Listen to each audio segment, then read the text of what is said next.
तू भी अपनी साधना में इतना परिपक्व हो कि आप भी परमपिता परमात्मा के सानिध्य को प्राप्त कर संसार से अंधकार को पाखंड को दूर कर।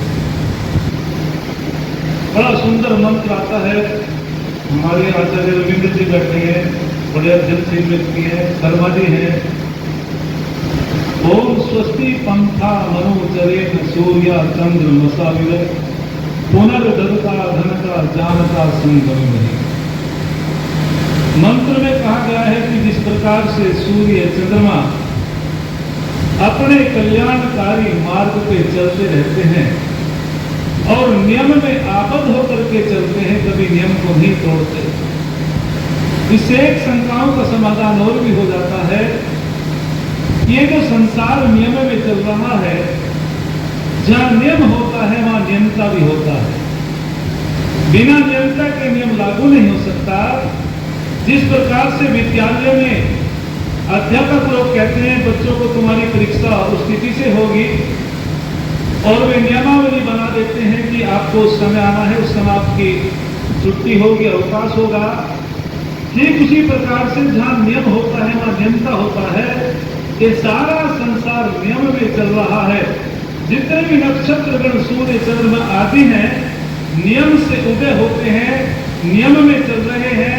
तो जहां नियम होता है वहां नियमता होता है और जहां क्रिया होती है वहां कर्ता होता है। बिना कर्ता की क्रिया हो ही नहीं सकती। रविंद्र जी, बिना कर्ता के क्रिया नहीं हो सकती। जहां क्रिया है वहां कर्ता है। तो ये संसार क्रियाशील है तो उसका कोई बोलो जी कर्ता भी है।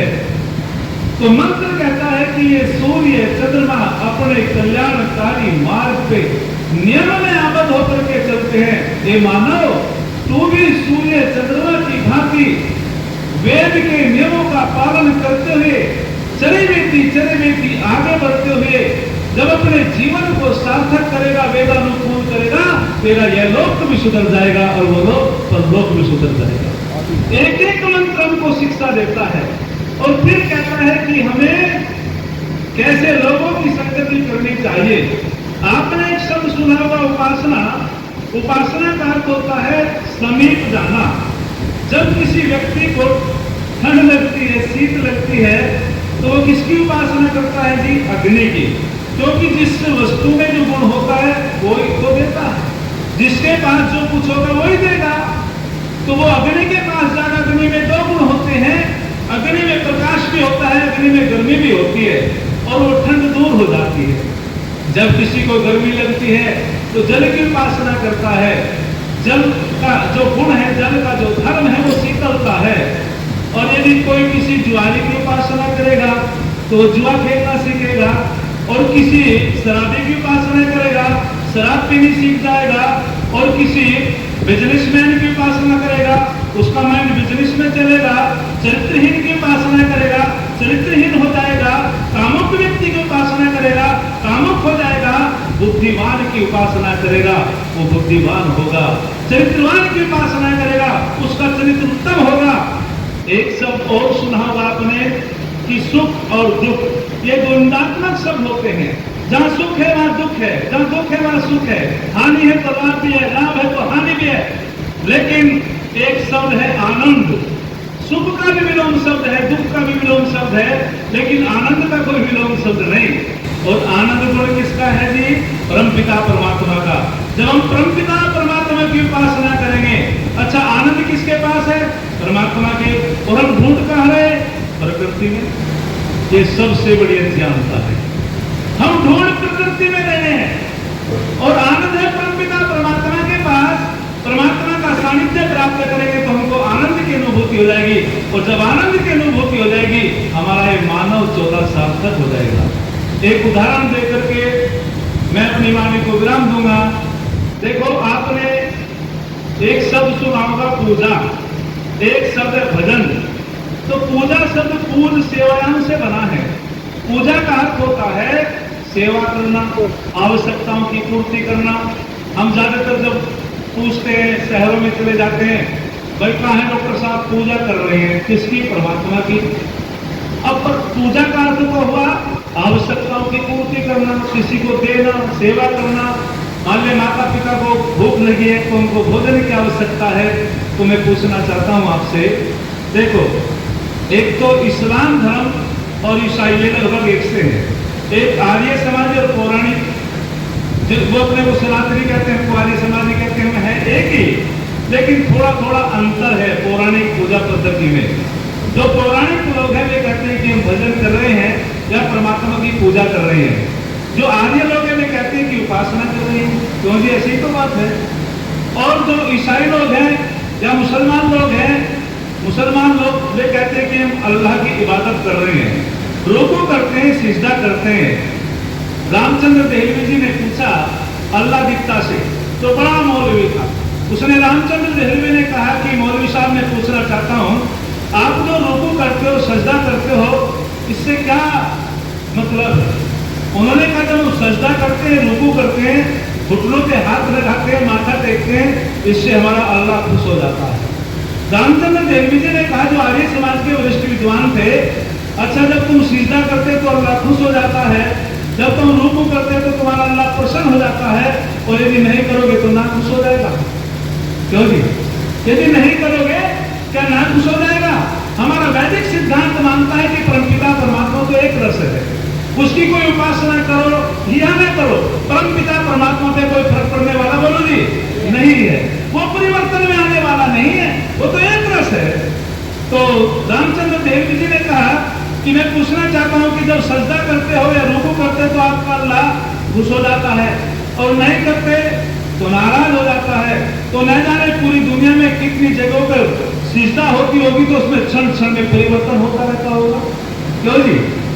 जब सिजदा जब खुश, और जब सिजदा रुकू नहीं करते या उसकी इबादत नहीं करते तो ना खुश। बस उसको होश आया, उसने कहा नहीं पंडित जी महाराज, अल्लाह पे तो कोई फर्क पड़ने वाला नहीं। बोले आपने ही तो कहा है। तो जब रामचंद्र देहलवी जी ने पौराणिक लोगों से बात की कि तुम परमात्मा की पूजा करते हो, बोले जी हाँ। कि पूजा शब्द का अर्थ क्या है? तो जब कहते हैं कि पूज सेवायाम, अर्थात पूजा का अर्थ होता है सेवा करना। अच्छा हम किस वस्तु से सेवा कर सकते हैं परमात्मा की? बोलो हाँ ना तो बोलो जी।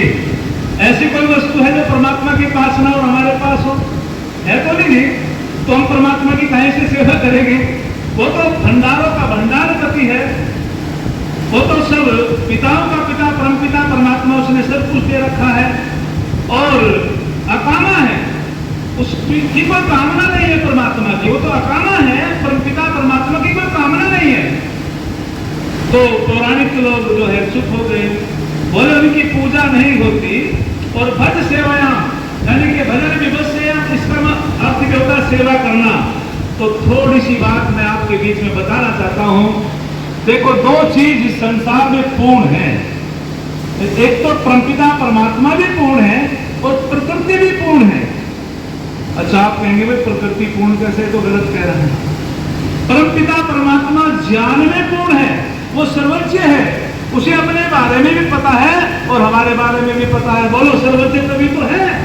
और प्रकृति अज्ञानता में पूर्ण है, ना उसे अपना पता ना उसे दूसरे का पता, वो ज्ञानता में शून्य है। परमपिता परमात्मा ज्ञान में पूर्ण है। प्रकृति तो केवल एक सत्य है, प्रकृति तो जड़ है, उसे अपना कुछ नहीं पता। संसार के जितने भी जड़ पदार्थ हैं उनको प्रकृति कहा है, उसे कुछ नहीं पता। लेकिन जो बीच में जीवात्मा है, इसका दोनों से काम चलेगा, बिना प्रकृति के भी इसका काम नहीं चल सकता।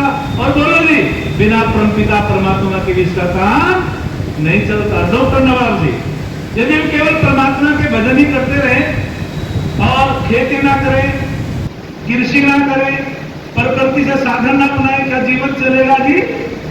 नहीं चल सकता। यदि शरीर को भोजन न दिया जाए, आत्मा के लिए भजन में बैठ जाओ, बच्चे कह रहे पिताजी फीस दो कि मैं तो ईश्वर की भक्ति करता हूं। एक शब्द होता है आपूर्त कर्म, एक शब्द होता है इष्ट कर्म।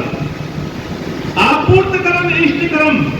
इष्ट कर्म वाला कहता है कि मैं तो परमपिता परमात्मा की भक्ति करता हूं जी, मैं तो मुझे और कुछ लेना देना नहीं संसार से, ना मुझे दान करना है ना बच्चों को पढ़ाना है, और मैं तो परमात्मा की उपासना में बैठ गया हूं। पत्नी को चाहे कितनी भी समस्या हो, बच्चों के पास कुछ भी ना हो, और वो कहता है कि मैं तो ईश्वर का भजन कर रहा हूं, परमात्मा की उपासना करता हूं। लेकिन एक आपूर्त कर्म वाला कहता है मुझे ईश्वर भक्ति के लिए कोई समय नहीं चाहिए, मैं तो समाज की सेवा करता हूं। आपने बहुत लोग सुने होंगे, अरे अपने कर्म सुधार लो, भगवान का नाम लो या ना लो। वेद इस बात को नहीं कहता, याद रखना। वेद क्या कहता है? आपूर्त कर्म और इष्ट कर्म दोनों करने पड़ेंगे। अच्छा, एक व्यक्ति कहता है मैं समाज की सेवा करता हूं, एक व्यक्ति कहता है मैं केवल ईश्वर की भक्ति करता हूं, उनमें कौन सा उत्तम है? दोनों में बताओ। है जी? जी, हमारे प्रधानमंत्री जी कह रहे हैं जो सेवा कर रहा है, परमात्मा की भक्ति नहीं कर रहा, सेवा कर रहा है कि वो अच्छा है। एक कहता है कि मैं परमात्मा की भक्ति करता हूं, सेवा नहीं कर रहा। लेकिन वेद क्या कहता है कि हमें दोनों ही कर्म करने चाहिए। आप चिंता नहीं करते? पंच महायज्ञों में सारे कर्म नहीं बताए। पहले तो ब्रह्मज्ञ जी बताया, प्रातःकाल उठ करके संध्या करना, वेद का अध्ययन करना, उसके बाद में फिर अग्निहोत्र देव यज्ञ करना, फिर अतिथि यज्ञ करना, ये सेवा में आ गए। तो सबसे पहले तो ब्रह्मज्ञ है। तो वेद क्या कहता है कि जो ब्रह्मपिता परमात्मा की भी उपासना करता हो और समाज की भी सेवा करता हो, बच्चों का भी पालन करता हो, वही व्यक्ति उत्तम होता है। उसे आर्य कहते हैं। वो अपना यलोक भी सुधार लेता है और परलोक भी सुधार लेता है। जरा सिद्धांत से जुड़ने की कोशिश करेंगे। तो मैं आपके बीच में जो बता रहा था कि हम सबको इस सिद्धांत को समझना पड़ेगा कि प्रकृति अज्ञानता में पूर्ण है, परमपिता परमात्मा सर्वज्ञ वो ज्ञान में पूर्ण है और ये जीवात्मा अल्पज है। इसका प्रकृति के बिना भी काम नहीं चलने का और परमपिता परमात्मा के बिना बोलो काम नहीं चलने का। क्योंकि प्रकृति के साधनों से एक चक्रवर्ती राजा भी बन जाता है और परमपिता परमात्मा का सानिध्य प्राप्त करके ये ब्रह्मलोक तक भी चला जाता है। ये सिद्धांत है हमारा वेदों का, इसको समझना पड़ेगा। बस समय का